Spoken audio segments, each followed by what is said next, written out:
Good afternoon. Namaste. I'm Ashok Gurung, the Senior Director of India-China Institute at the New School. It is my great privilege and honor to welcome Honorable Prime Minister of Nepal, Dr. Baburam Bhattarai, Honorable Deputy Prime Minister and Minister for Foreign Affairs, Mr. Narayan Kaji Shrestha, Honorable Member of Parliament, Hisila Yami, and their delegation to this august gathering. I'm also pleased to welcome our President, David Van Zandt, and our distinguished panel of discussants, Professor Andrew Arato of the New School, Professor Partho Chatterjee from Columbia University, Dr. Mary Deshen from Washington University of St. Louis, and Professor Sanjay Reddy from the New School. I see some old friends, as well as a number of new people in the audience. I welcome all of you, and thank you for joining us on such a short notice. During a recent visit to Nepal, I had the privilege of meeting with Dr. Baburam Bhattarai.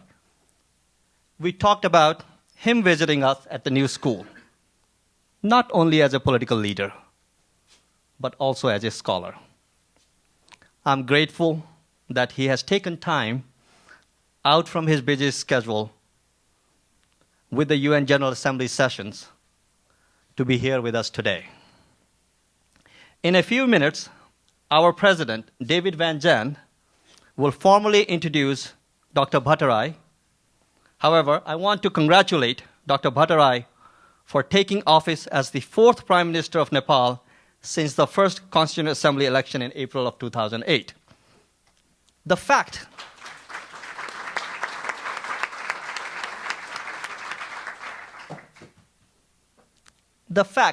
that there have been 4 prime ministers in just over 3 years says a lot about highly turbulent and contested period of Nepali politics. As a newly elected prime minister, Dr. Bhattarai faces the twin challenges of overseeing the completion of Nepal's transition from war to peace and the restructuring of state as a federal democratic republic. This requires the reintegration of the People's Liberation Army with the Nepali Army and the drafting of a new constitution. In the midst of growing frustration with the political stalemate, the compulsion and necessity for political compromise is greatest, and something that all Nepalis want you, Mr. Prime Minister, to pursue. However, I believe that the biggest challenge faced by you is not how you effectively facilitate compromise between the major political parties and the elites, but to make sure that the aspirations and the needs of marginalized communities such as Dalits, indigenous people, Madhesis, and women, which comprise of about 80% of Nepal's population, are adequately accounted for in the writing of the new constitution. Historically, it has been a very small group of people who have controlled the power and wealth and have been in position to bring about change. Yet, they have had no intention, no motivation to actually bring about a serious, meaningful change so that Nepali state can ensure that every single Nepali citizen has access to equal opportunities to live life to its fullest potential. Today, Nepali people demonstrate increased levels of apathy towards politicians, yet you are one of a handful of leaders, if not the only one, who is still highly respected and therefore Nepal's best bet for a secure future. We wish you the very best, sir, in your efforts to help establish the critical framework that is the new federal democratic constitution, which will allow people to build an inclusive democracy in Nepal.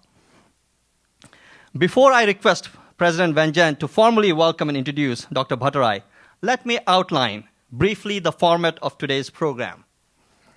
We will start with welcome remarks and an introduction by the President.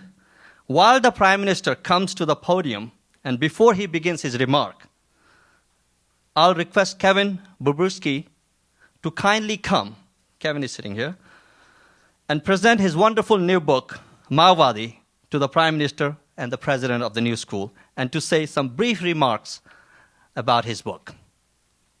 The Prime Minister will then speak for about 40 minutes on today's topic, what is the relevance of Marxism in the 21st century, the Nepali experience. This will be followed by discussion session where each of our discussants has 4 minutes to share their thoughts, comments, and a question for the Prime Minister. Due to time constraints, I thank our distinguished panel, Andrew Arato, Partho Chatterjee, Mary Deshin, and Sanjay Reddy in advance for sharing with us their rich knowledge and scholarship on the subject, and for doing it in a way that enhances our understanding of the issues in just 4 minutes. Given the enormity of the topic for academics that can speak for hours, requesting them to briefly comment and pose a question is an impossible proposition. However, I'm grateful that they have accepted the challenge. Since time is limited, I won't be able to present them individually. The program agenda includes a bio of each discussant. We have a designated timekeeper, Shen, a PhD student who looks very nice but is very tough. He will let you know when the time is up. Then Dr. Bhattarai will have 10 minutes to respond to the discussants, which will leave us with about 30 to 40 minutes for a general Q&A session with the audience.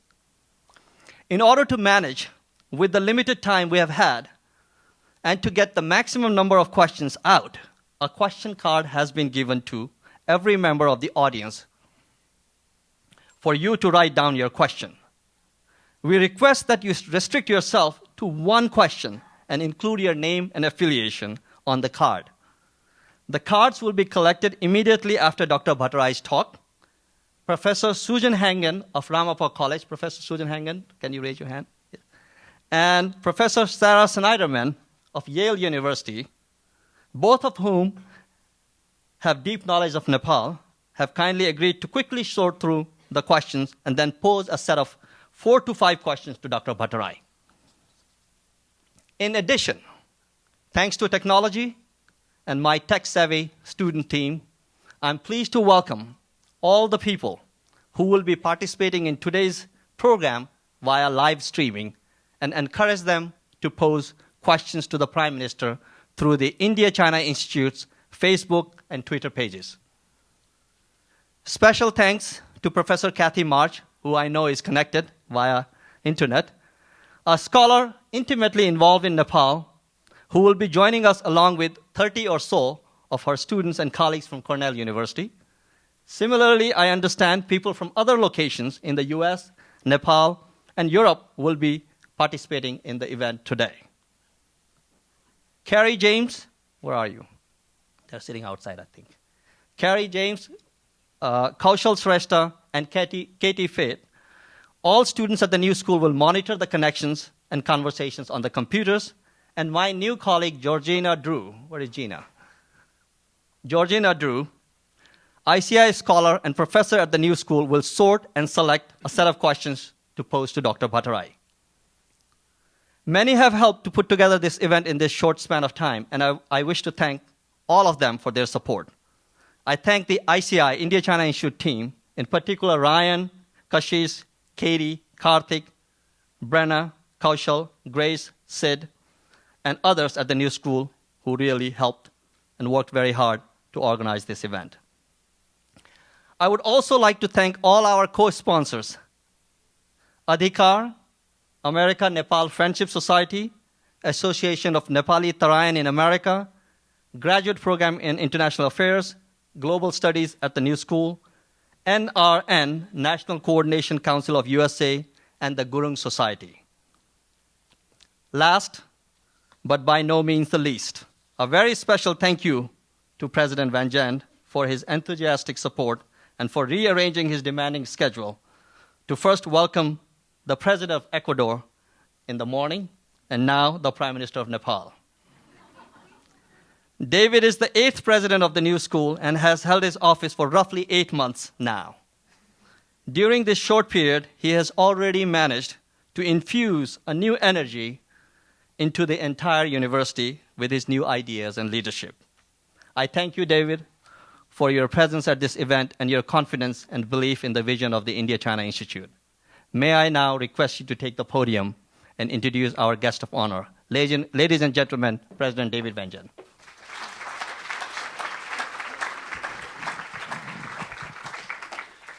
Thank you, Ashok, and welcome to everyone here this afternoon. I just want to point out that Ashok and his team at ICI put all this together. This is a global event with people from all over listening in, hearing, even asking questions in a very short period of time. So it's very impressive. Thank you very much for doing that. So it's now my great honor to welcome and introduce Dr. Baburam Bhattarai, the Prime Minister of Nepal.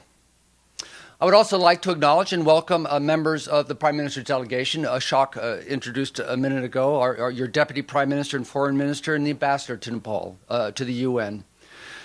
Dr. Bhattarai was elected Prime Minister of Nepal in August 2011.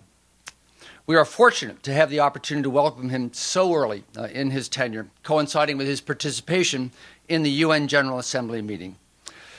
He's addressed the UN, reiterating his commitment as a key architect of the 2006 peace accord to bring Nepal's peace process to a logical conclusion and the drafting of a new constitution.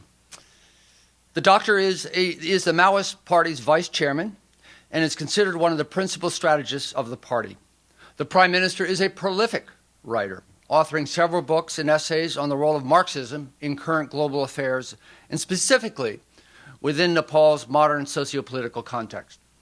Prior to his election as Prime Minister, he served from 2008 to 2009 as Nepal's finance minister. Though he served in this position for only a short period of time, he is regarded as one of the most successful finance ministers in Nepal. The Prime Minister received his PhD in developmental economics from the Nehru University in 1986, a university which shares a tradition of critical analysis and study much like the New School. Mr. Prime Minister, under your leadership, there's been a clear commitment to issues of social justice and intellectual inquiry similar to the ethos of the New School. While some may have disagreements with your approach, your dedication to issues of social justice, particularly in regard to marginalized groups in Nepal, is undeniable. Such issues are precisely what we here at the New School are committed to. The New School community also has a special interest and connection to Nepal through the India-China Institute, the Graduate Program in International Affairs, and its International Field Program. Over the past 5 years, teams of graduate students have conducted fieldwork in Nepal, observing and studying the democratic transitions underway. The India-China Institute has also hosted a series of events on Nepal's political discourse, including hosting a historic major public event with the first Maoist Prime Minister of Nepal, Prachanda, in 2008. Well, this afternoon's program and visit is therefore the continuation of that ongoing dialogue. Today's event will offer a unique platform for the Prime Minister to discuss his scholarly work and its impact on his vision for Nepal and present an opportunity to engage in conversation with fellow scholars. I'm looking forward to today's talk and conversation. So everyone, please join me in welcoming Dr. Baburam Bhattarai, Prime Minister of Nepal.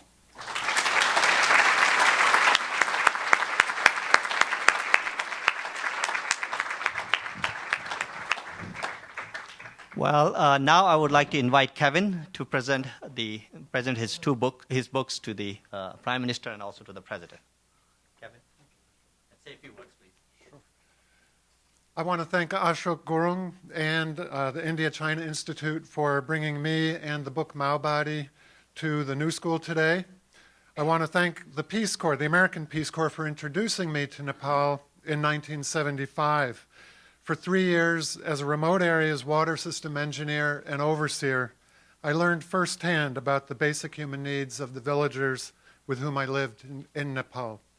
It's a great pleasure to present to the Prime Minister of Nepal, Dr. Bhattarai, and the New School President, Dr. Van Zandt, copies of my new book, Maobadi. May the many portraits of the Maoist combatants in the book remind us all of Nepal's recent history and the promise for the future. Thank you.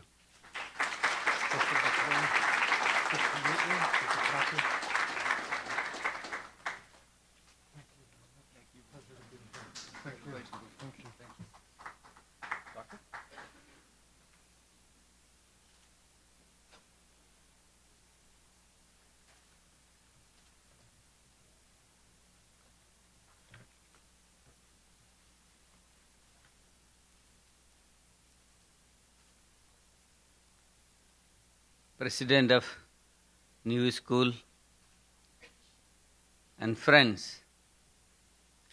So it's a great pleasure and honor for me to be here with you and share my humble thoughts.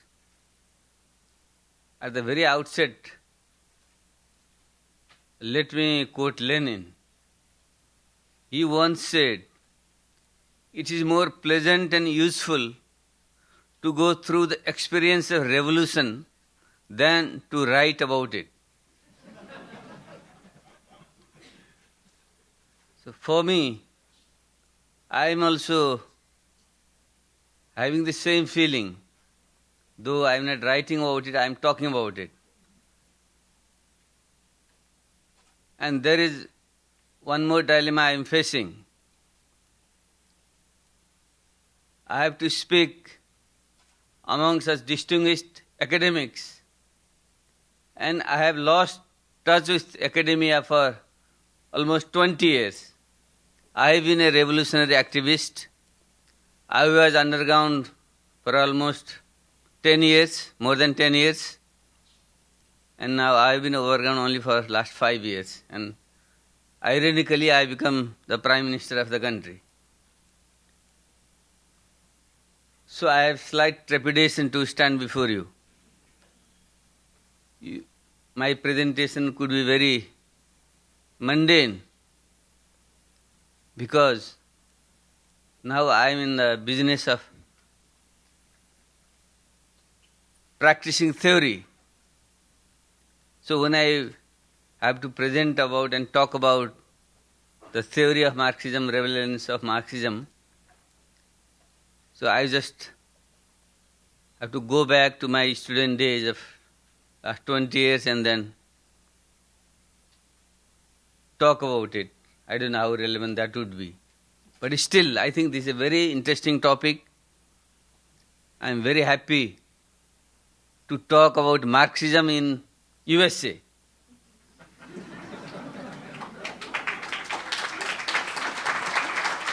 I don't know how many of you know, when you apply for a visa to visit USA, there are so many uncomfortable questions. Whether you have ever become a revolutionary, whether you have ever used the guns, whether you know how to use the guns, etc., etc. Even as a Prime Minister, I was interrogated and I had to answer. And now I am talking about Marxism and making about revolution. So I think I am very happy.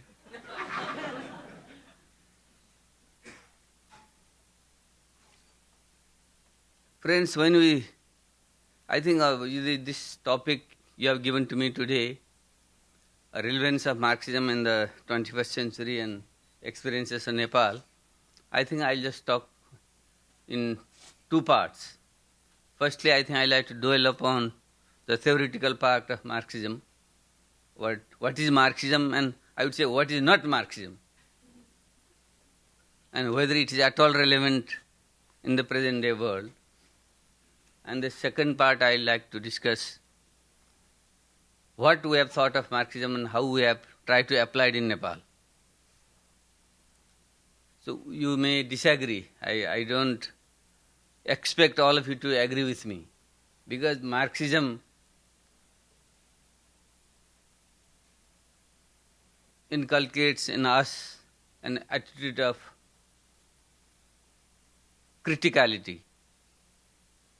The basic essence of Marxism, what Lenin once said, was to be critical and revolutionary. If you are not critical, you can't be a Marxist. And if you are not revolutionary, then only you can't be a Marxist. So to be a Marxist, you have to be both critical and revolutionary. So I would welcome your critical comments, and I'll try to respond as much as I can. Now, starting with the relevance of Marxism, as you know, by the end of the 20th century, all the socialist states created on the philosophical base of Marxism were defeated. Though there are still certain states who call themselves socialist and Marxist, there is a debate whether the policy they have been following is at all socialist and Marxist or not. In most of the states, led by the Soviet Union, which was founded on the basis of Marxism, they couldn't survive. By the end of 20th century, they were gone. And few states who have been surviving, we don't know how long they will survive. So the thinking arose in the 90s, the end of philosophy, end of history, end of ideology, etc., etc. But ironically, with the beginning of the 21st century, when there was economic crisis all over, then people thought, maybe Marxism is still alive. Maybe we'll have to go back to Marxism again. So the critical debate surfaced. And I see much of the literature coming out, especially from the Western countries, USA or Western Europe, and very rich in content about the essence of Marxism. I think that Marxism is reviving again. And people like us, it's a matter of real pride and satisfaction that Marxism cannot die. It is still live and kicking. And my own expectation is Marxism will again rise from the ashes of the 20th century, and by the end of this century, it will again be the leading philosophy and ideology to guide the world. This is my belief. I may be wrong, but I think history will prove me right. Because I don't see any other alternative, any other philosophy which can describe in a scientific, holistic, objective manner the developments going on around us. So how do we explain the crisis going on? So you see the gap between the rich and the poor, both within a particular country and among nations, is rising. And the conflicts, wars going on. I think we have more wars, more people have been killed since the Second World War. Then how do you explain that? Because Marxism is a philosophy and science of class struggle. When you see all round class struggle or various forms of struggle are going on, how do you explain that? I think there is no other theory which can explain the root causes of struggle, revolt, revolutions. Currently the so-called Arab Spring going on. How do you explain that? Is it just a question of democracy or the basic class contradiction inherent in those societies which has erupted as the democratic movement? Or elsewhere, anywhere. So why does the US or the big powers intervene in Iraq, Afghanistan and elsewhere? Is it just for democracy? Or there are some other hidden motive or any other reasons? How do you explain it? I don't see any other philosophy or ideology which can explain it in a coherent and objective manner other than Marxism. So that's why I feel there is still relevance of Marxism. And now the question arises, what is Marxism and what is not Marxism? Though there are various interpretations, especially the type of Marxism which was practiced in Soviet Union under the leadership of Stalin. Of course, there were certain Marxism was just codified and reduced into simple formulae. And the way that was applied was very mechanistic, and it was copied through the Third International in many parts of the world.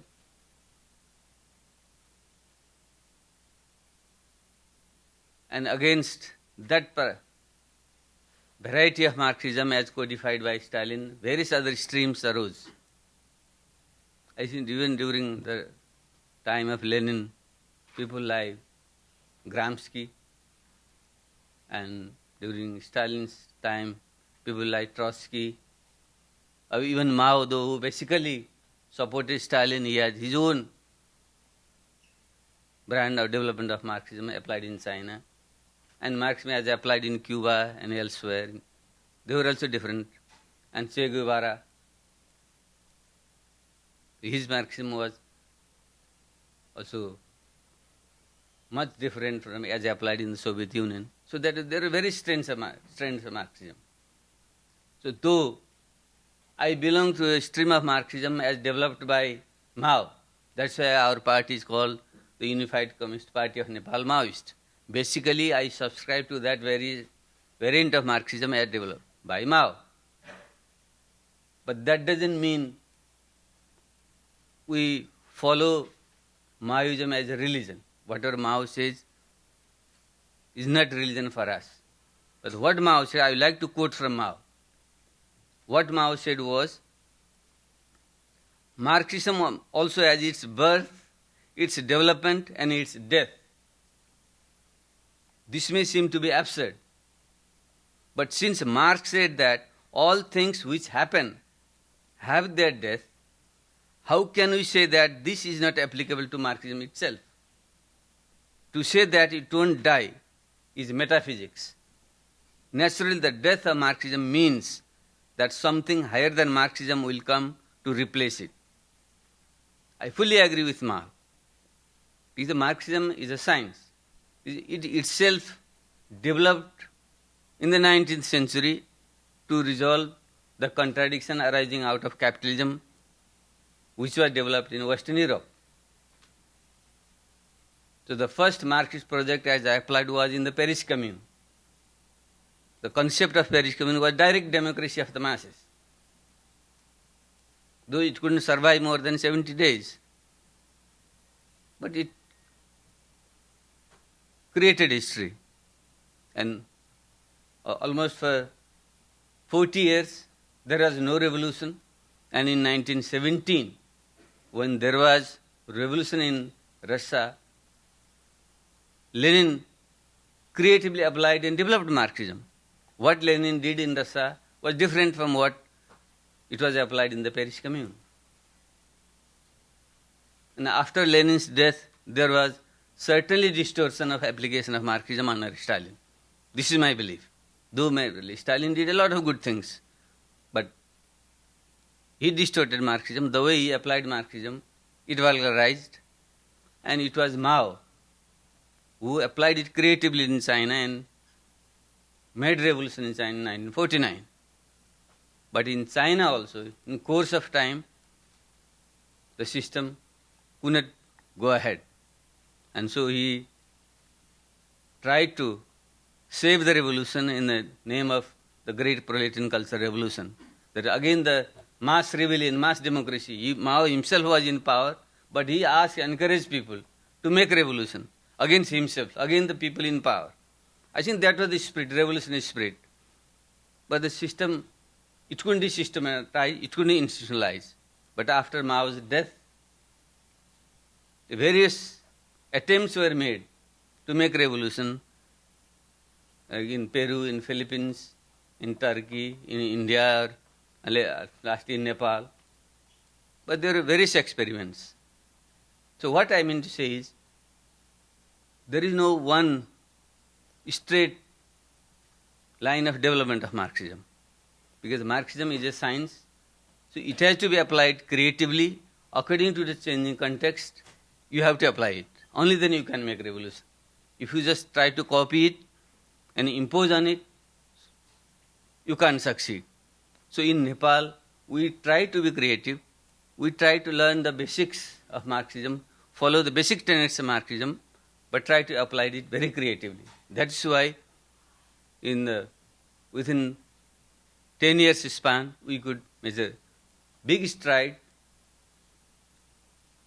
From a small force, we rose as the biggest political force in the country. We mobilized the masses of the people.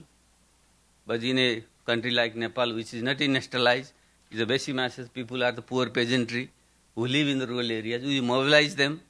Then, apart from the class issue, which the traditional Marxism talked of only of class, but we develop it, we thought only the class factor cannot resolve the problem. We have to take into the non-class issues also, like the gender issue, the caste issue, the nationality issue. These needs to be incorporated into Marxism. Then only you can mobilize the masses and make revolution. That's what we tried in Nepal. So within a span of 10 years, we could mobilize millions of masses of people, and we succeeded to overthrow the autocratic monarchy and start a new era in Nepal, what we're trying to install right now.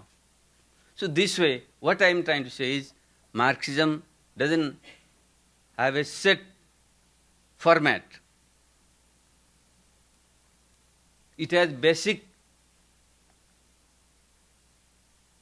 tenets which needs to be grasped correctly and applied creatively. So what are the basic things? What are the fundamentals? What are the universal aspects of Marxism? I think there is universality and there is particularity. In this, there is a debate in the communist movement, in the Marxist movement. The one stream just talks of the universal aspects of Marxism, try to take it very dogmatically and apply it dogmatically. And there is another stream which doesn't talk of universal aspects of Marxism, talks only of practical or particular aspects of Marxism, and gets debated and gets caught in the quagmire of reformism. So these two extreme, two deviations of Marxism are revisionism, we call revisionism or reformism, and the other is dogmatism, left sectarianism.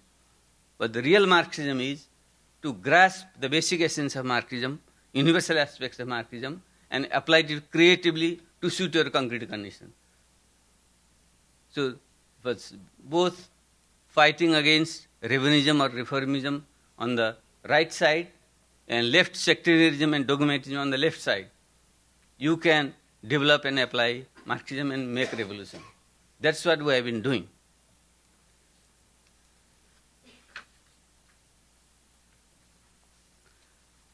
And talking of the relevance of Marxism in the 21st century, I think 2-3 aspects needs to be considered. I think one aspect is the philosophical aspects of Marxism. Because Lenin, you must all be doing, Lenin says there are 3 component parts of Marxism. One is philosophy, the second is political economy, and the third is scientific socialism. Philosophy, economics, and politics. There's 3 aspects, there are 3 components of Marxism are there. So I think on these 3 aspects, we need to develop. Talking of philosophy, I'm not going into detail, I'm not a student of philosophy. So what I'd say is, philosophy gives you a total picture of the world. It's the world outlook. It's the way you view things. And the Marxist philosophy of dialectical and historical materialism, which teaches you to see the world in a totality, in a dynamic frame. How the universe originated, how the species originated, how society from very backward, primitive stage developed through stages.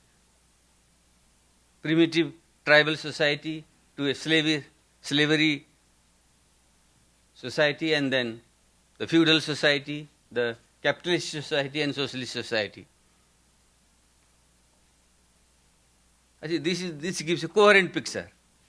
I don't see any other system which can explain how the human beings were first created or how the first universe was created. Though various theories, scientific theories are there, Big Bang theories and other theories. But everybody agrees the human species originated from lower species, and I think the human civilization is only about 10,000 years old. And it has been developing through various stages. And all the societies have almost the same history. You see, by the 14th, 15th century, till the 14th, 15th century, if you see the history of the world, almost all the societies were at the same stage of development. Now we see such a vast difference between America, Europe and Asia and Africa. But till the 14th and 15th century, almost all the societies were at the same level. That means, till all the societies were at the feudal stage, they were almost at the same stage. But with the advent of capitalism, or backed by industrial revolution, then the huge gap was created. Some society became very advanced, like America and the Europe, and the other societies were left backward. And because of colonialism, when the primitive accumulation was enforced from those societies, Asia, Africa and Latin America, and the development was concentrated in Europe and America, there was this huge gap was created. I think this method of understanding the world, understanding history, only the Marxist method of dialectical historical materialism can explain. I don't see any other method which can explain it. I haven't seen any other philosophy. There are various philosophies. I don't want to undermine neo-Kantism, agnosticism, so-called postmodernism. Bits and parts they can explain. But in totality, to understand the whole human history, whole human society, there is no coherent system other than the Marxist system of dialectical historical materialism. That is why this, on the philosophical front, relevance of Marxism is there. Only problem is we have not been able to establish it. I think this area needs to be grasped correctly and developed. That's why in this field of philosophy there is a relevance of Marxism, and dialectical and historical materialism will remain as the leading force of philosophy in the world. And then the other aspect on the question of political economy. People talk of crisis, economic crisis, financial crisis. But I don't see any other system which can explain it very coherently. What is the root cause of this crisis? How this society, how this capitalist system developed, and how imperialism developed, and what are the inner contradictions of this system? I think only Marxism, only the Marxist political economy can explain that. Because the capitalism as such is a system which thrives on personal greed and profit motive. And that personal greed and profit motive creates an unequal and uneven development. Some people get rich, some more get poor. Some part of the globe become rich, and the vast part of the globe become poor. That is inherent in the accumulative logic of capitalism. And the so-called globalization we talk of, I think this is just an expansionary drive of capitalism. It was very clearly forecasted in the 1848 Communist Manifesto. Many of our scholars talk of globalization as a new phenomenon. But when I read the Communist Manifesto written in 1848, there already the forecast is there. Because capitalism cannot be confined to a particular political border. In search of profit, it will expand. It will dismantle all Chinese walls. That's what Marx and Engels said. And that's what is happening. This is the application of Marxism. The so-called globalization is a financial imperialism. This is called globalization. And what disaster is creating, you know it. So, some parts of the world, the whole wealth is centralized. People are filthy rich, and a vast humanity is suffering from hunger and deprivation. And this is the result of globalization. This is the capitalist globalization. This is financial globalization. I think this may only Marxism can explain the root cause of this problem. So in the front of political economy, I think relevance of Marxism is there. And now coming to the question of politics of scientific socialism. There is a big debate on dictatorship of the proletariat. Dictatorship. Nobody wants to listen this word dictatorship. It becomes a very dirty word. But what is dictatorship?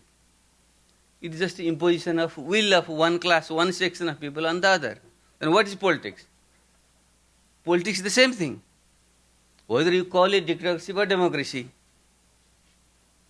you are a section of the people impose their will on others. The power, politics, this is all a form of dictatorship. So democracy, as being practiced in the world, today's world, it sounds very nice, having elections, periodic elections, people getting elected. But how does it make a difference to the masses of the people? Same group of the elite of the ruling classes get elected, in turn they rule and exploit the vast masses of the people. And there is democracy for a handful of people, and there is dictatorship on the overwhelming majority of the people. This is what exactly Marxism says. As long as there is classes, as there is class society, or the state based on classes, then whatever you may call this system, this will be, as long as the class state remains, there will be a dictatorship over the masses of the people, and there will be democracy for a handful of people. No, I could be making a very scandalous remark. Being a prime minister of a country, if I talk this way, many of you, I don't know how many of you friends from the media fraternity are here, it could be very scandalous. But I am talking as an academic.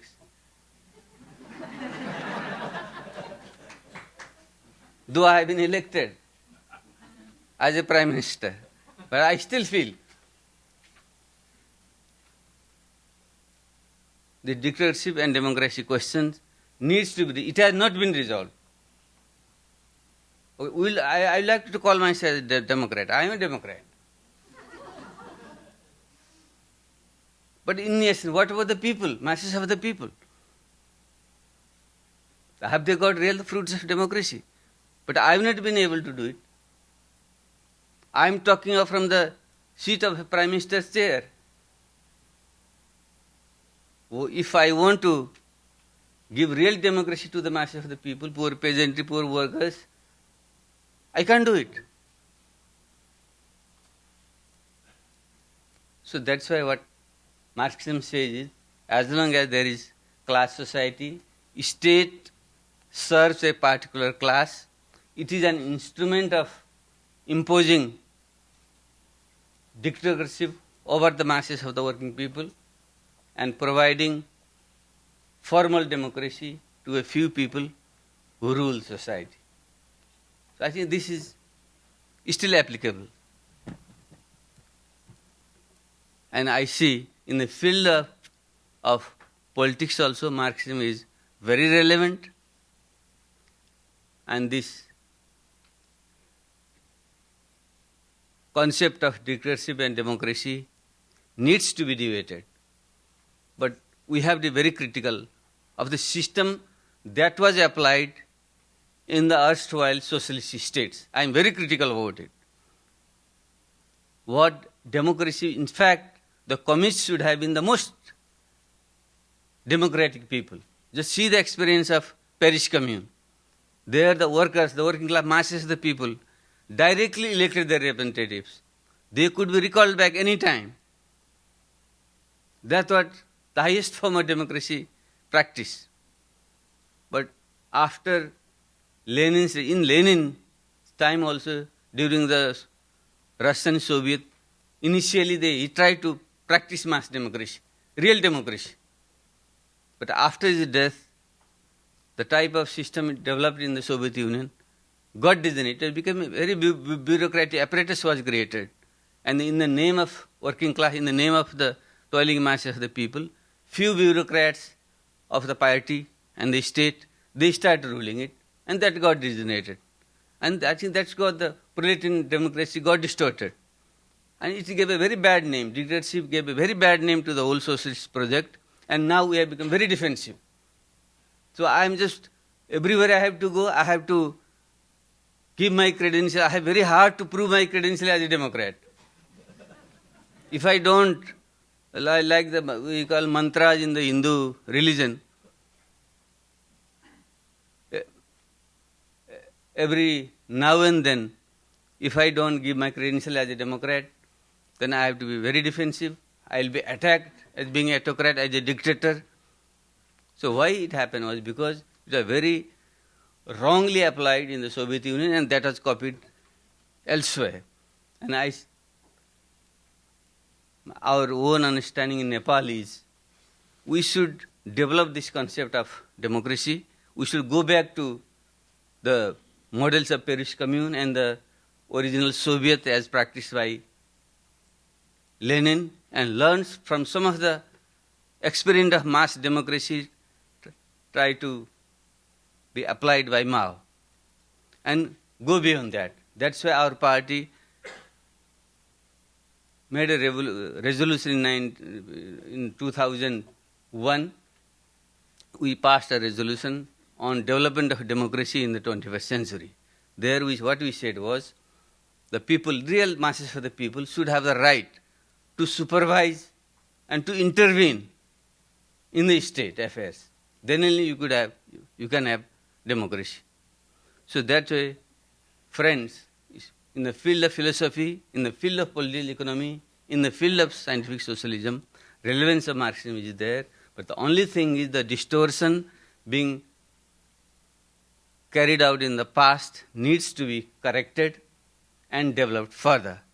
And that's what we have been trying in Nepal. In Nepal, though, we are in a very difficult stage. We've pursued the revolutionary path, but because of the balance of forces, we couldn't complete the revolution. So we had to change our path middle way. So we chose the path of compromise. So what we have been practicing right now is practicing a middle path of compromise with a section of the ruling class. We align with the bourgeois forces, capitalist forces, to fight against the autocratic monarchy, throw away with the monarchy, and we have aligned with the bourgeois class. So now that there is a competition going on for the supremacy over the state. So that's why in the last 3 years we have had change of the government, though our party, Maoist party, emerged as the largest party. So we are not allowed to lead the government. For 2 years we were kept out of power. Only last month we managed to cobble up a coalition and form the government, but still challenges are there. The people are not very happy, both inside and outside. Being Maoist, leading a government is not a happy scene for them. But still, we are trying to creatively apply Marxism in Nepal.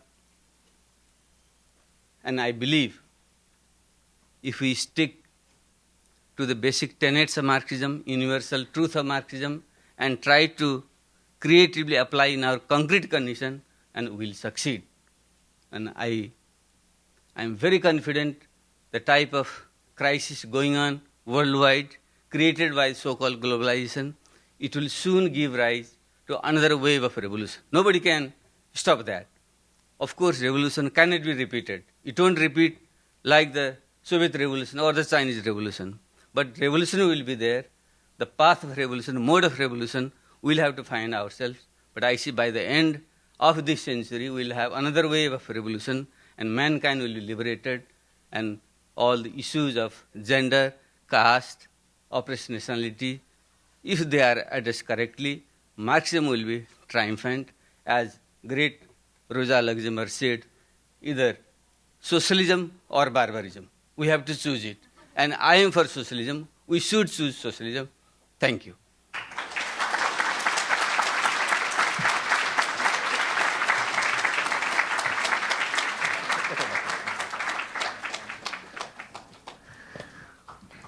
Thank you, Mr. Prime Minister, for a very rich and very thought-provoking comments. I'm sure we will have a wonderful discussion ahead of us.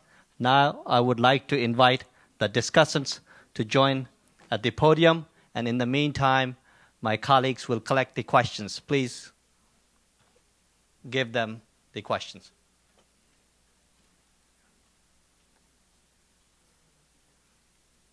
Volunteers? Question.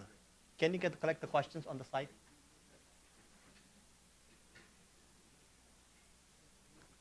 Grace, what are the questions? Can we collect the questions? Yeah. And give it to Susan and then, yeah.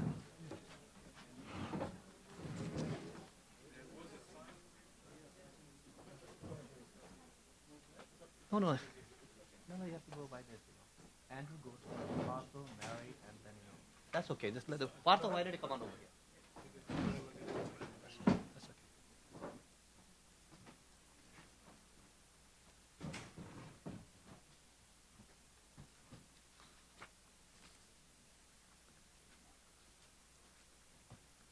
If you still have a card, please raise your hand and somebody will come and collect it.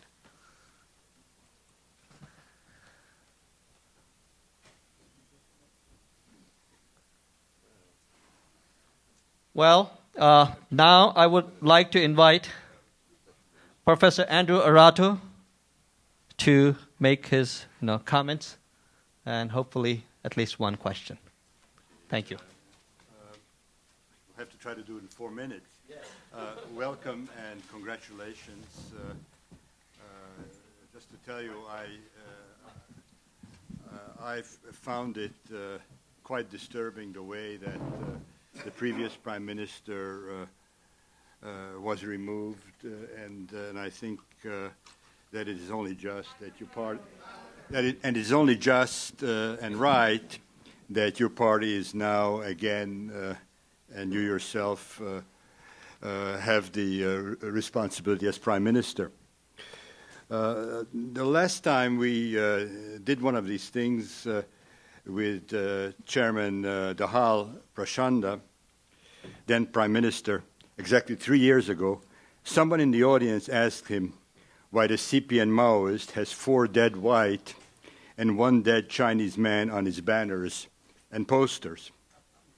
His response was, do not Americans have 5 dead white men, Washington, Jefferson, Madison, and Lincoln, and perhaps Roosevelt, on their banners? This was a clever response, but it did not call for what should have been the rejoinders. Why not Rosa Luxemburg and Edward Bernstein instead of Stalin and Mao? Or why not replace the latter two with Nikolai Bukharin and perhaps some other Chinese leader? I think today you took Stalin off the banner. I don't know if you've done it before, but I think that was, for me, important. I come from that part of the world which was under Stalinist systems, and the fact that you're able to do that is positive.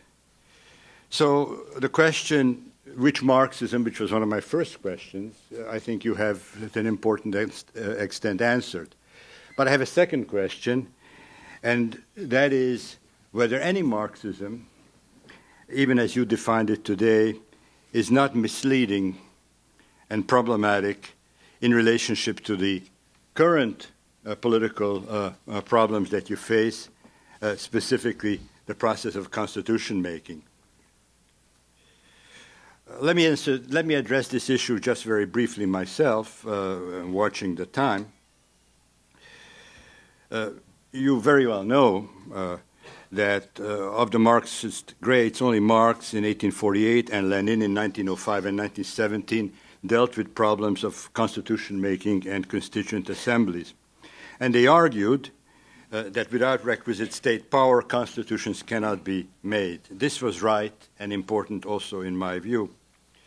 But as you did today, they also saw this power as ultimately all state power in terms of dictatorship, in terms of a dictatorship. And I'd like to point out that there are two meanings of dictatorship that are at stake here. One meaning is the one you gave today, that all states in class societies are in fact dictatorships. And that would go even for the commune model that you used.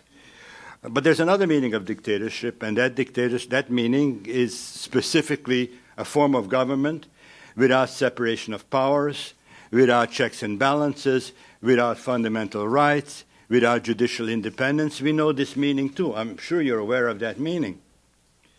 The question to me is not whether philosophically you will regard the state, any state, as a dictatorship. That's a matter of definition and analysis from a very abstract point of view. What matters to me is what is your relationship to the second meaning of dictatorship?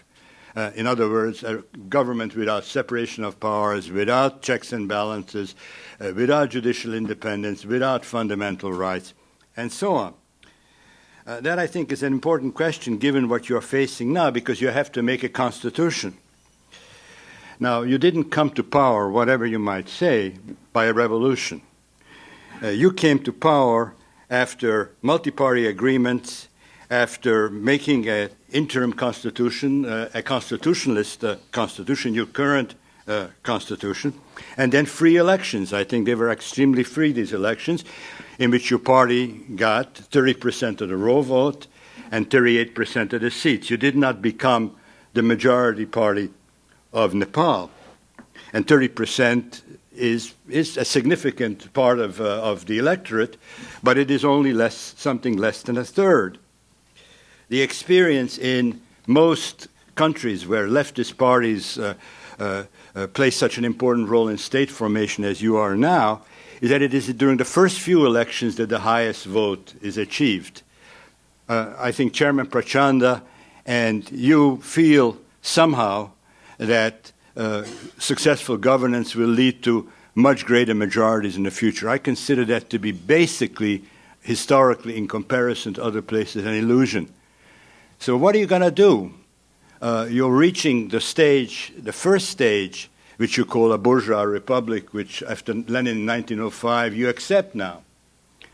But how are you going to get to the second stage on the basis of something that will remain inevitably a minoritarian form of power? Thank you.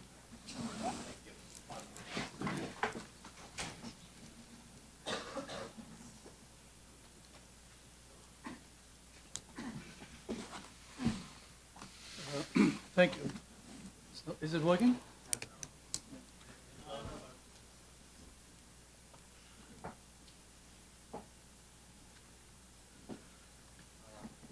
Maybe can we just add this? Sure. Thank you very much for your talk, and I'll simply follow this democracy question because that is in some ways a central part of what you said.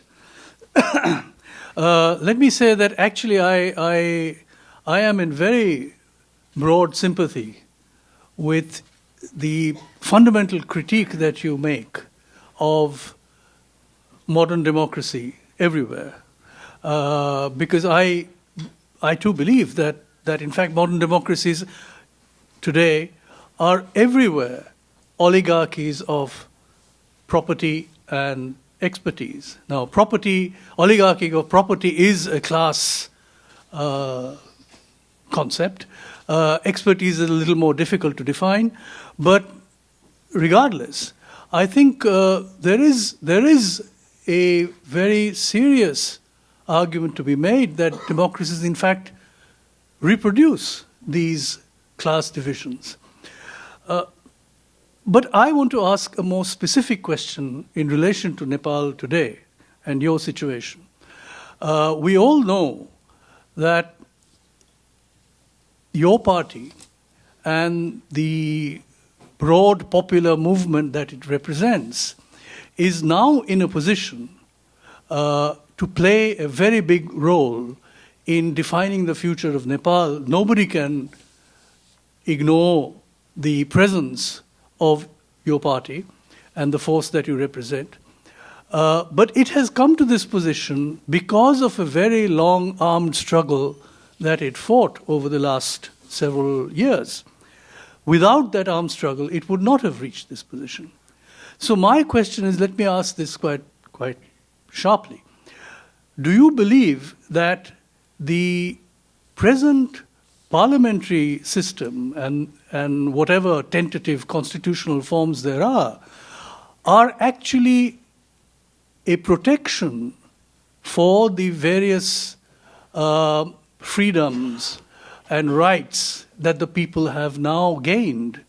Or do you think that they might actually become opportunities for the older monarchical elites and the privileged people to actually push back on those gains and regain some of their earlier privileges?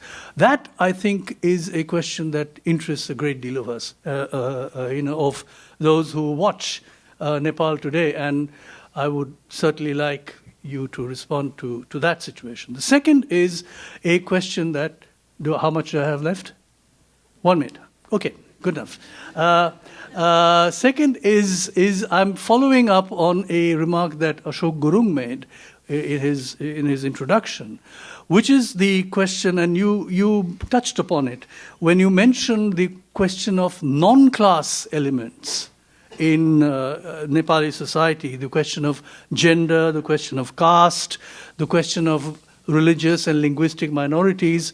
My question is, what is a Marxist approach, probably a distinctly Nepali Marxist approach, that you might have in trying to resolve some of these questions? Because these questions have emerged in many other countries too. But what is your specific approach in resolving the questions that are posed by these non-class elements?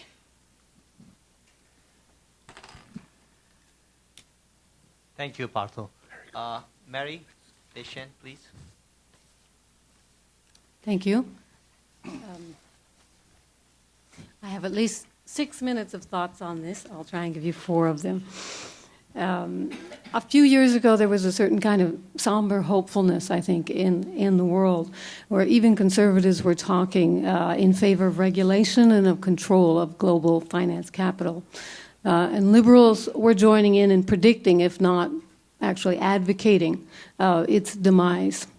Today, just a few years later, it's rather hard to remember that, in the face of an even further consolidation and intensification of its global hegemony, those conservative and liberal fellow travelers have mainly returned to the more familiar roles that they have held as perpetuators or witting and unwitting abettors of financialization, supporting the continued expansion of financial capital, even into every possible relationship and process of society and of nature. Marxists, I would say, my understanding of Western Marxists, which I will say is limited, have also returned to familiar analyses and roles. Dilettante Marxism discovers bright signs of the imminent demise of capitalism in even the smallest rearguard actions anywhere in the world.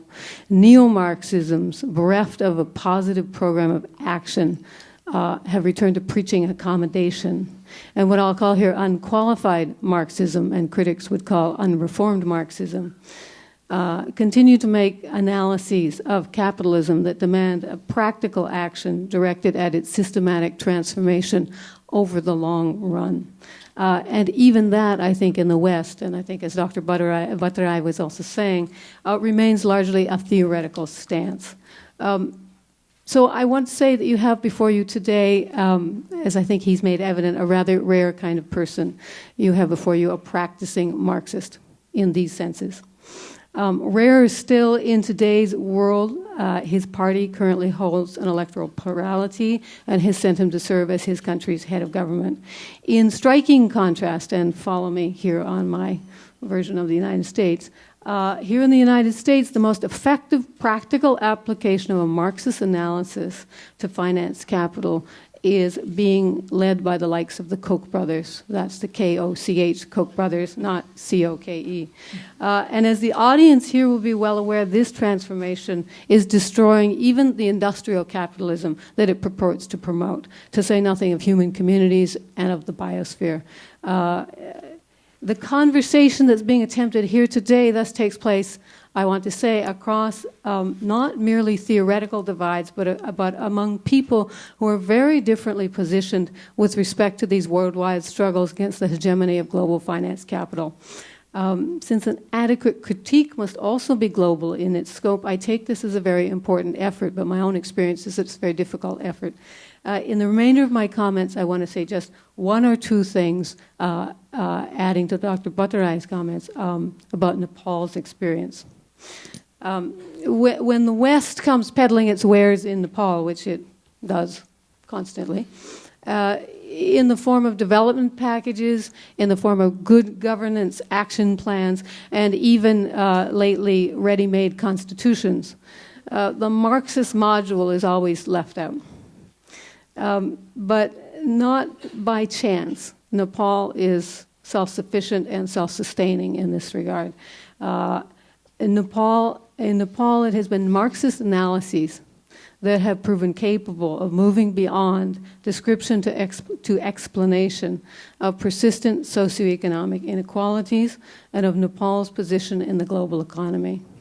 Those analyses have not just been, I want to emphasize here, those analyses have not just been joined to active political struggle, they're emergent from it. And this is not to say that Nepal's Marxists hold all the keys to transformation of actually existing capitalism.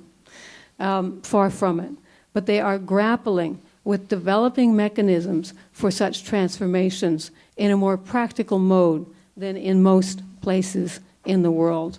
I'll now, being out of time, I'll turn to my question to Dr. Bhattarai.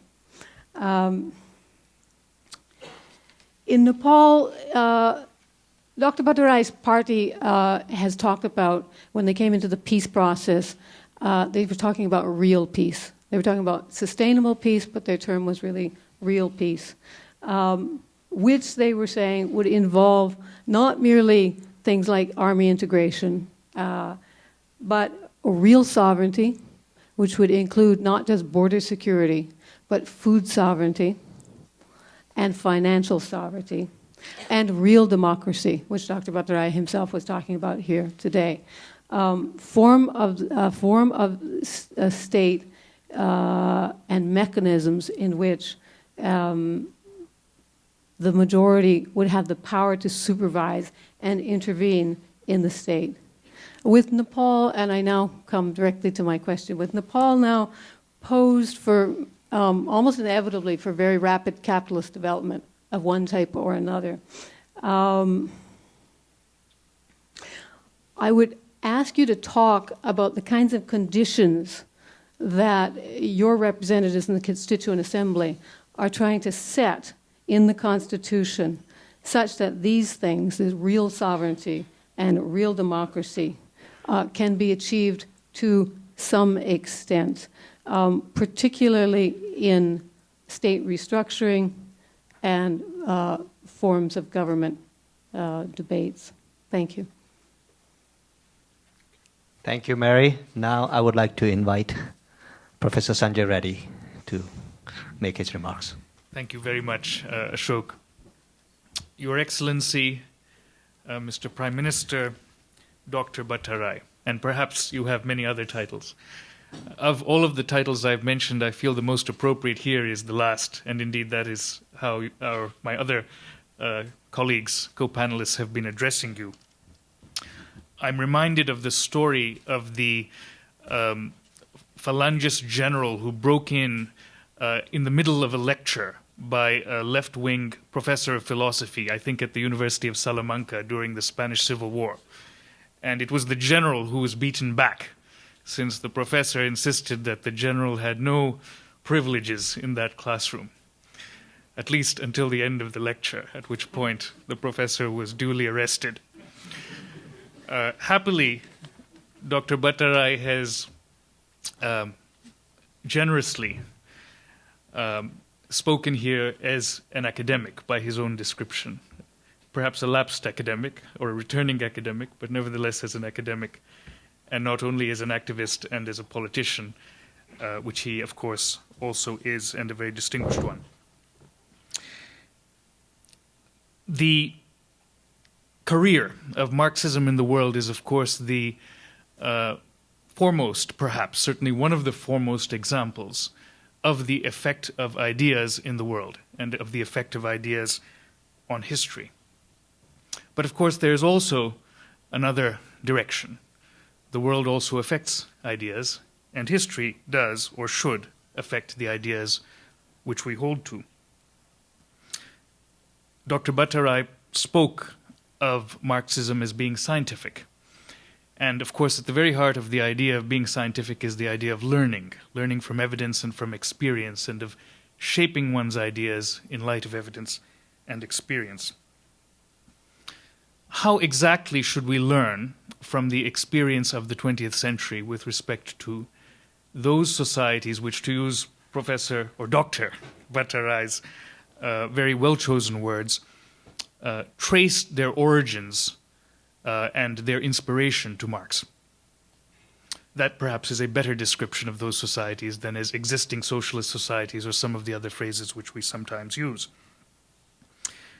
It is not very difficult, upon inquiring into the particular histories of those societies, as all of you know, to very quickly discover that their failures were multiple. And of course, they are not the only societies which have had failures, and I do not mean to suggest that. Their failures were, of course, political, but they were also social and economic. And these different dimensions of their failure were intertwined. Although the metaphor of distortion, which Dr. Bhattarai used, seems perhaps helpful at first, one suspects that it does not go far enough. There are certain historical moments when what one might call a bias toward inclusion, in particular a bias toward economic and social inclusion, is clearly in the interest of national development. China in 1949 was, I think it's reasonable to suggest, an example of a society in which this was the case. And it was for that reason that the revolution in China, communist revolution in China, laid the foundation through social reforms and economic investments of various kinds, arguably, in China's subsequent economic trajectory. It is not very difficult to argue that Nepal, too, is in a similar situation today, in which a bias toward inclusion, economic and social inclusion, is in the interest of national development. But this observation brings me to my question. In what ways is the prescription of your party, Dr. Bhattarai, and of Marxists, or those who seek their inspiration from Marx generally, different from the prescription of a more general category of political actors, whom we might call leftist Democrats, concerned with inclusivity, who of course come in many different stripes? On what specific issues of economic policy, and in what ways, does your prescription differ from theirs? And how would you trace that difference to specifically Marxist inspiration? In an interview which you gave not too long ago, you spoke favorably of those capitalists who have national characteristics and who are oriented toward productivity, as opposed to international capitalists oriented toward rentier, short-term rentier gains. That would be an example of a distinction which it would seem would be relevant to both categories of political actors. So please, if you could, illuminate for us in what particular ways a Marxist analysis will make a difference in the detailed conduct of the economic policy of Nepal, thereby enabling it to avoid some of the mistakes of those other states and societies which, in the not too distant past, have sought inspiration from Marx. Thank you. I want to thank all the panelists for Great questions and great comments. So now I would like to invite Mr. Prime Minister, Dr. Bhaburam Bhattarai, to take about 10 minutes, which is again not fair, but within 10 minutes, if you can try to respond to some of the questions. From there, yes, please stay there.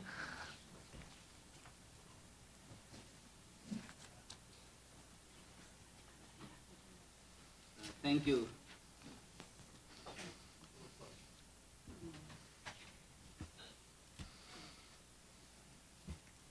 Thank you. Mine is the only one that works.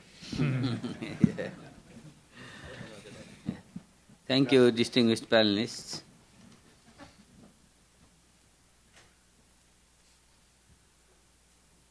I think you have made some very distinct and interesting observations and comments. I have no reason to disagree with you on many of the issues you have raised. I didn't dwell much upon our concrete experiences in Nepal.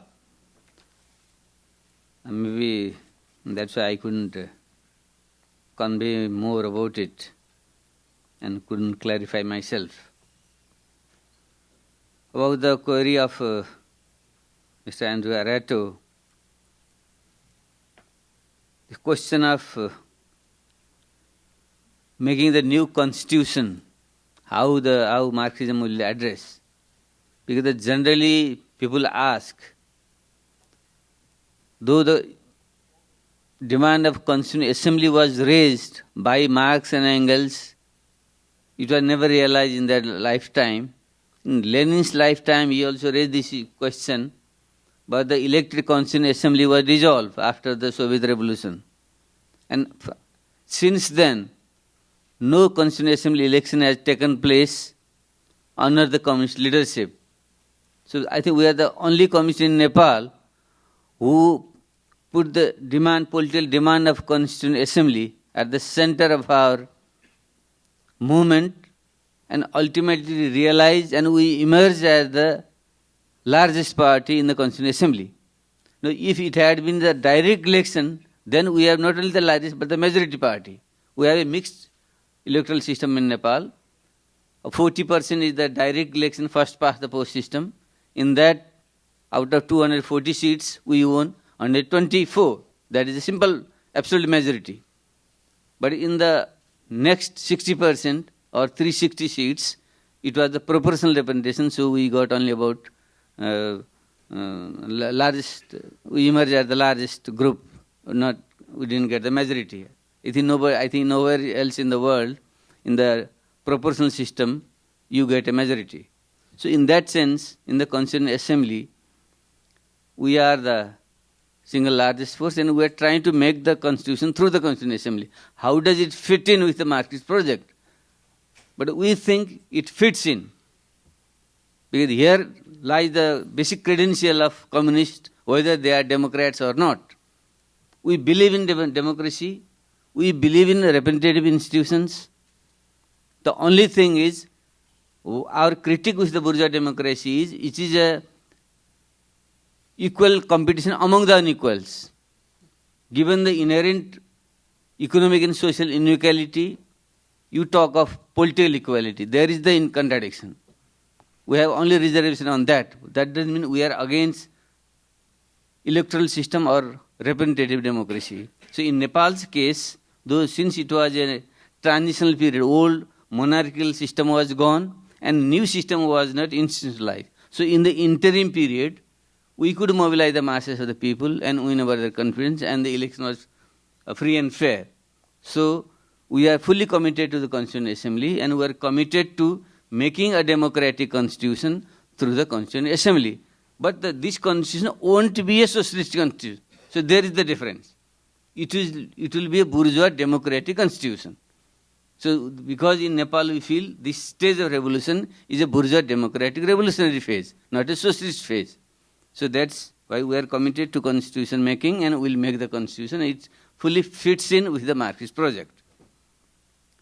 On the question how we will go to the next stage, that is a problematic. after the completion of the bourgeois democratic revolution, how will it transit to the socialist phase? That yet to be seen. I think we are not bothered because it will take several years or decades to institutionalize and develop bourgeois democracy or the capitalist system in Nepal. So we'll think about it. So please don't force me to forecast that. I think we have enough time to think over it. And about Pastor Chatterjee's query, that without armed struggle we won't have reached this stage. That's very correct. So we have never denounced the armed struggle. We did very correctly. Without the 10 years of armed struggle, the autocratic monarchy wouldn't have thrown out. So we wouldn't have been able to arouse the poor masses of the people throughout the country if we had not encouraged them to raise arms against an autocratic system. So we are never apologetic about it. The only thing is, after reaching a certain stage, then we thought, now this is now time to stop the armed struggle and move along a peaceful path. So this depends on the stage of development of a revolution. So now how do we protect our gains? The question is there. There are serious questions being asked from our revolutionary comrades, but we believe, given the power equation in Nepal, we can preserve the gains of revolution and move ahead. If there is an armed backlash against us, then we'll have to rethink. But as of now, we believe, given the concrete reality of Nepal, after the monarchy is gone, and the old army which was loyal to the monarchy is itself in a process of democratization. So if we really manage to mobilize the masses of the people to win over the progressive section of the armed forces and the other people working for the whole state, I think we can build up a fairly strong coalition which can preserve the gains and move ahead. So dangers are there, but we believe in Nepal's specific case, we can preserve these gains and move ahead. And about the non-class factors, I think I have already spoken. Because we gave enough attention to non-class factors, we could expand our base and reach this stage. And about meditations about the question of financial capital and these things, I fully agree with her. That the crisis of financial capital cannot be resolved within the imperialist system. So this is a broader issue. Right now in Nepal, since we are just in a stage of developing progressive industrial capitalism, our fight is not directly against industrial capital, but our fight is against monopoly capital, against the international imperialist capital. But for that we can't fight alone. We need solidarity with the movement elsewhere. That's why in Nepal, if we have to preserve our revolution, we need to collaborate, coordinate with the progressive anti-imperialist forces worldwide. And Mr. Sanjay Reddy's query, how different from left Democrats, what is our economic policy? Because our stage, this stage of revolution in Nepal is a bourgeois democratic stage. Our basic economic policy is to do away with all the feudal remnants, to abolish all the feudal production relations in the agriculture sector, and do away with all the monopolistic features in the other sectors, and to defend and protect national capital, productive capital, so that there is a fairly well-developed industrial base within the country, the creation of a proletarian class, and which will create a basis for moving towards socialism. So this phase of revolution in Nepal is development of an industrial, productive capital phase. And so our economic policy will be basically focused on that. So that's why our main issue has been to bring about a progressive revolutionary land reform based on the slogan of land to the tillers, to do away with all the feudal production relations in agriculture, protect the national capital, industrialize the economy, create a big industrial base, create a strong proletarian class, and then prepare for transition towards socialism. So I think this should fundamentally differ from the policy of other bourgeois democrats elsewhere, because they want to ally with the imperialist capital. In our case, we don't want to ally the imperialist capital, though we are forced to selectively allow foreign direct investment and invite even the imperialist capital, but that will be on a selective basis, which won't harm our independent development of industrial capital within the country. So this way I think we can complete the bourgeois democratic revolution in Nepal and then prepare the base for moving towards socialism and communism. Thank you.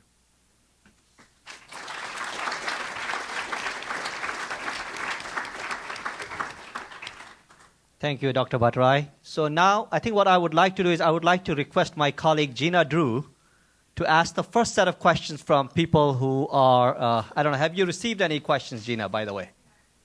Yeah, could you please come to the mic and then ask a couple of questions and identify, if possible, where the questions are coming from outside the room.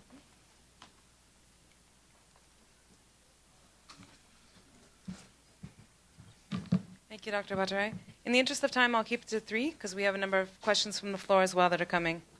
The first question via Facebook is from Madhav Giri in Torino, Italy. He congratulates you on becoming Prime Minister, and he asks, what will be your next steps to safely integrate the Maoist army and to overcome the internal problems of your party, the United Communist Party of Nepal Maoist? Next, we have via Twitter, Kyle Knight, who is a Kathmandu-based Fulbright Fellow. He asks, when will Dr. Baburam Bhattarai keep the promise and issue a direction regarding the 2007 Supreme Court decision and give citizenship IDs that list a third gender option? This was also asked by someone on the floor, Prerna Sampat. Finally, via Facebook, Kathy March of Cornell and Tribhuvan University asked the following. In 1990, speaking at Cornell, just after the then new constitution had been drafted, you said that the hopes of hundreds of thousands of people who took part in the street demonstrations needed to be addressed on 2 fronts. Number 1, the democratization of the political process, and number 2, economic reform to lift people, mostly rural peasants, women, Dalits, and ethnic nationalities out of poverty. You said then that the focus was too much on the political, including all the parties and professional politicians, and not enough on the economic situation of ordinary people. Do you think this has changed? How specifically have you adapted your Marxism to address not only the economic vulnerability of peasants, but also that of women, Dalits, and ethnic nationalities? Thank you. Dr. Bhattarai?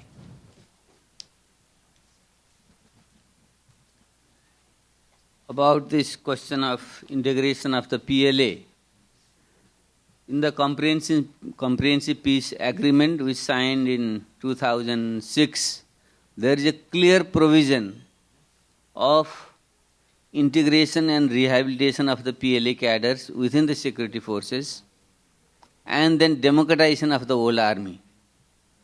So these are the 2 provisions. Unfortunately, the question of democratization of the whole army has been put in the back burner, and people just talk of integration of the PLA.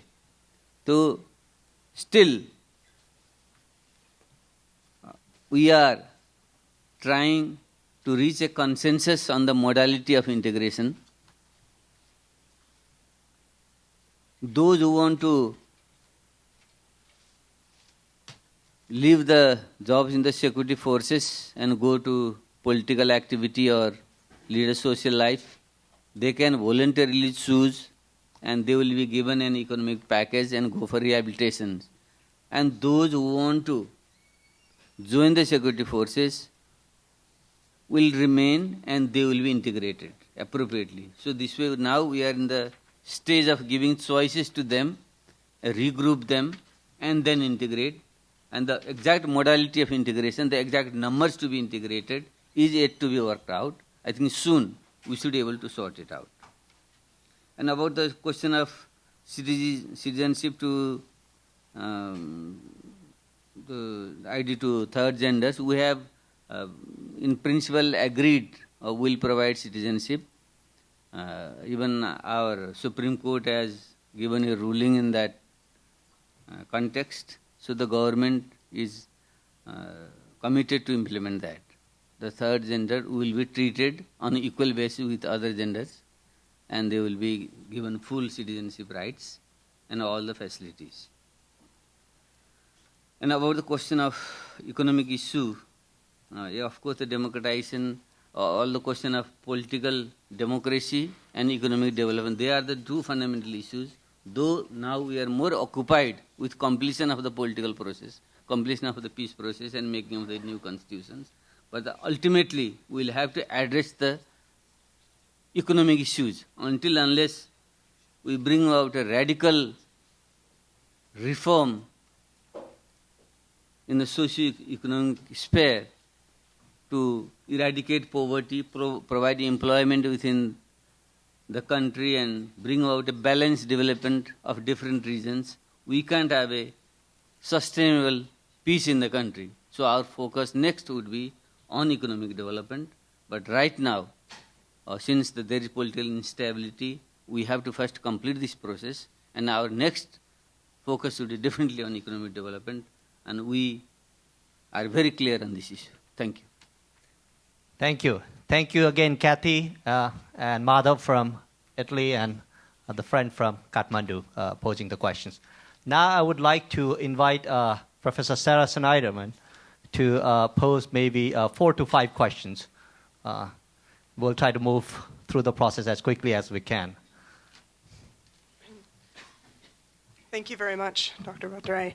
We've had several questions from the floor, so we have tried to group them and so that we can have as many topics discussed as possible.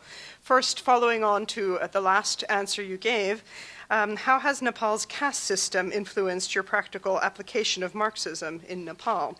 And secondly, in relation to that, you have agreed to creating states on the basis of ethnicity.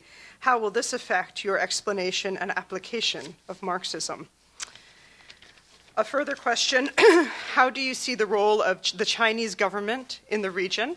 And another question on international relations, but from the other direction. What lessons can Nepal learn from the experiences of the communist parties in West Bengal and elsewhere in India? Finally, there have been calls for transitional justice in Nepal in some form, perhaps through a Truth and Reconciliation Committee. You've called instead for full amnesty for wartime crimes. Why has your party taken this decision, and how does it contribute to long-term peace? Thank you. Thank you, Sarah. Dr. Bhattarai? Yeah, caste system, the caste factor has been factored in our revolutionary program, because especially in the case of South Asia, the caste system has been so well entrenched in society. So this is another form of a class distinction. Originally they were the laboring class. Those people who were so-called untouchable or the lower caste, historically they were the working class, the laboring people. So this is, in our view, another form of a class question. So it needs to be dealt separately and factored into the overall class perspective. That's why we have consistently raised this issue and been able to mobilize a large section of the people of the so-called untouchable or Dalit caste, and even in the Constituent Assembly they have had a very fairly well representation, and in our political program, even in the new constitution, the special rights for the Dalits will be enshrined. So this way we want to liberate them from the age-old oppression of the caste system. And on the question of creation of state on basis of ethnicity, is not on the basis of ethnicity alone, because of the wording Jatiya was used for nationality. In Nepali, Jatiya means ethnicity, caste, as well as nationality. So what we meant was, it's a nationality. Nationality means a group of people who have a common language, common territory, common economic basis, and common psychological makeup. So that group of people we identify as nationality, and we are trying to create a federal state on the basis of nationality, not on ethnicity alone. So I think there has been confusion, but instead of ethnicity, we have to use the word ethnicity, then it will be clear. And the role of the Chinese, I think it has been highly exaggerated. China and India are our big neighbors. So historically we have had a very balanced relation with both of our neighbors.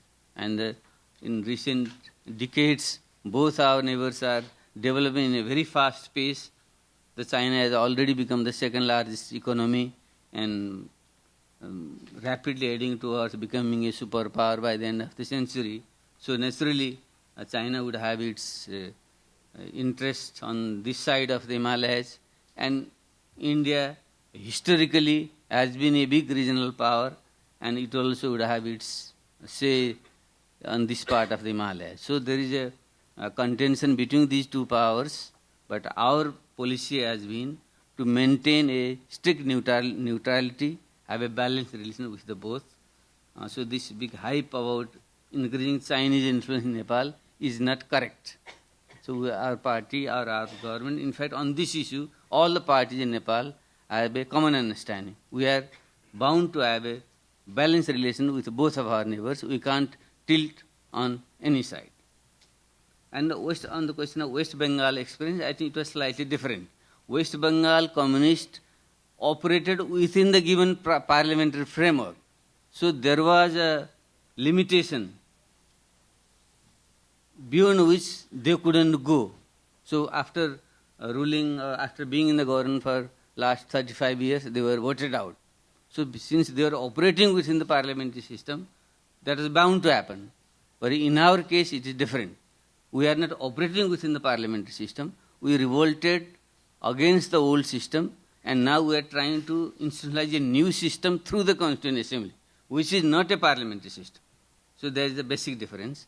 So there can't be any comparison between us and the communists in West Bengal.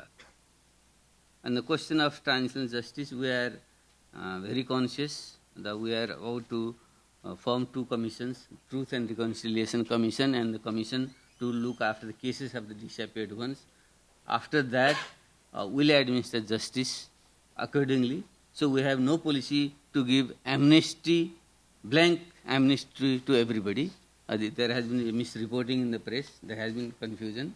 So what we mean to say is, according to the Comprehensive Peace Agreement, the political cases imposed against the political leaders and cadres during the insurgency, they are to be given amnesty, not all the cases or not to all the criminals. So this needs to be differentiated.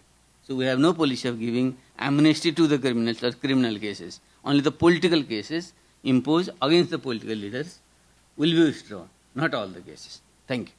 Thank you. May I ask Professor Sujan Hangen? Okay. Yes, please. Dr. 4 to 5 questions. Dr. Bhattarai, so we have group, is this on? Yeah, a little bit closer. Yeah. Can you? Yeah. Yes, okay. Again, a series of questions on different topics, and there have been multiple questions on each of these. First of all, can you provide specific examples of what you mean by the creative application of Marxism in the context of Nepal? Second, you talked of peasants as agent of struggle in Nepal. How do you envision the role of the peasantry in Nepal's transformation? On another topic, how can you improve Nepal's economy other than by promoting capitalism and by participating in the global economy? Third, a number of questions emerged on the topic of Tibet. This one states, China's growing influence in Nepal has resulted in a Nepali government crackdown against Nepal's 50-year-old Tibetan community. Will your government respect the human rights of this important community? And finally, a question on Nepali diaspora. Nepali youth are leaving Nepal at an alarming rate for opportunities abroad. What are your thoughts on how to bring this enormous talent back home? Thank you. Thank you. Dr. Bhattarai? Yeah, by creative application of Marxism, I mean you have to defend the basic tenets of Marxism, which in the form of philosophy, political economy and scientific socialism as defined by the great thinkers. But you have to apply according to the concrete condition. That means the path of revolution to be chosen depends on the class forces within the country. So the strategy and tactics of revolution cannot be copied from elsewhere. Like the Soviet model was not copied in China, and Chinese model was not copied in Cuba. So that in that sense, the strategy and tactics of making revolution should be developed according to the concrete situation of the country. That's what we mean by creative application of Marxism, apart from other factors. And the role of peasantry is very important in our case, especially in most of the underdeveloped countries where there is no industrial economy and there is no industrial proletariat. Basic masses of the people, basic working people belong to the peasant, poor peasantry.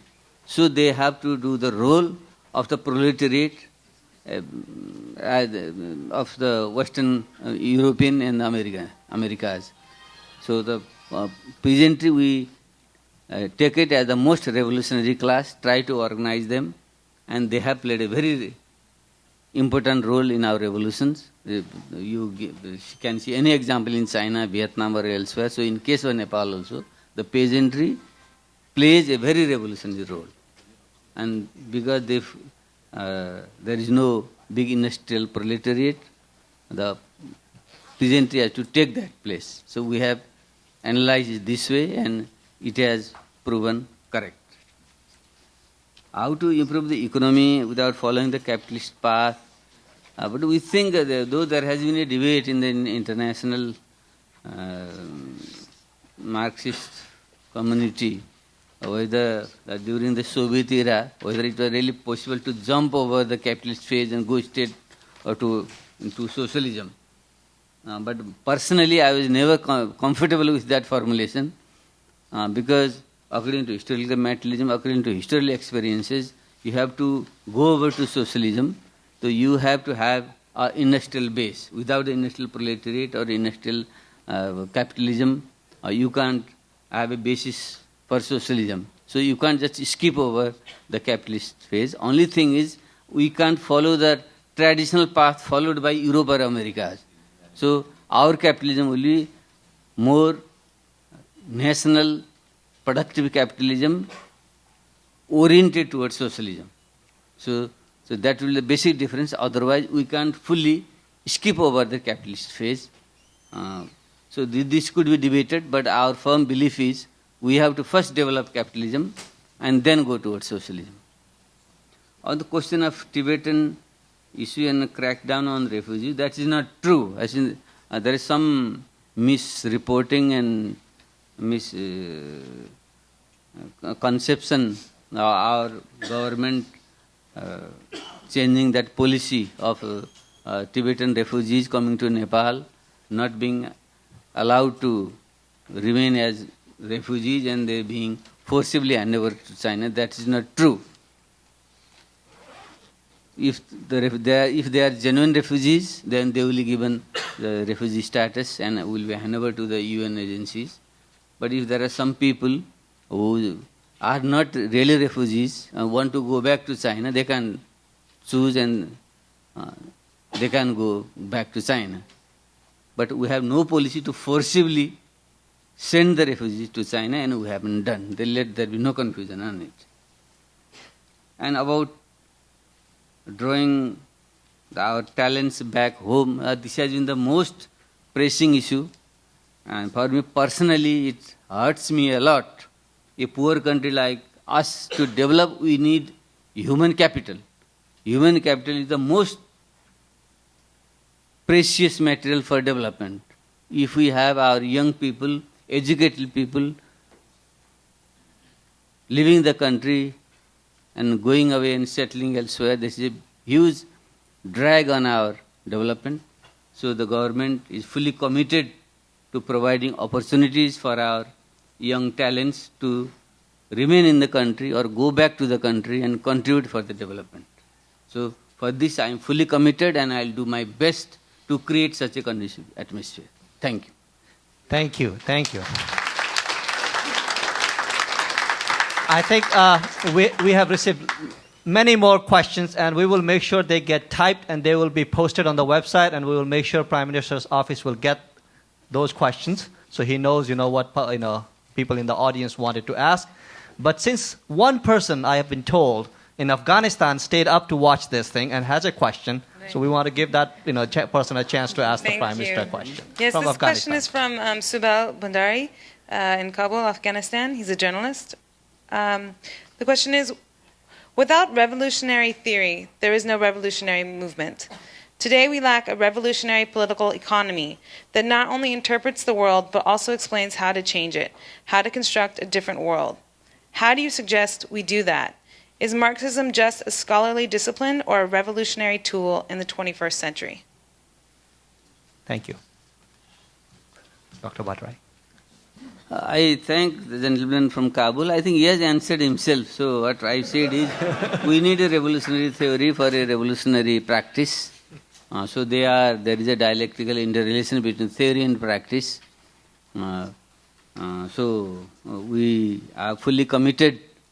In fact, I have fully grasped the importance of theory, and that's what we have applied in practice. As Karl Marx as famously stated, the philosophers have interpreted the world in various ways. The point, however, is to change it. So the question of theory is there, but it has to be applied to change the world. So theory and practice are interrelated, and we fully grasp it, and we are committed to maintain the dialectical unity, and that is the secret behind the development of Marxist movement in Nepal, and will continue to follow this relation between theory and practice. Thank you. Thank you. Well, thank you, Dr. Bhattarai. Since we are almost towards the end of the program, I know that he has another meeting that he has to attend. Let me take this opportunity to thank Ambassador Acharya and Deputy Ambassador Shankar Bairagi, who really made this event possible, and he has been a big supporter of India-China Institute. And thank you again to every one of you, those who are in the room and those who are staying up in Afghanistan or Italy or at Cornell, for participating in this very important debate. Part of being in academia and part of having this opportunity is to really critically think. So you have, by coming here, Mr. Prime Minister, you have given us a great opportunity. I would request everyone to be seated until the Prime Minister leaves the room. And this is what the security people have asked me to do. So please be seated. And I just want to thank the Prime Minister and his delegation for a wonderful time with us. Thank you.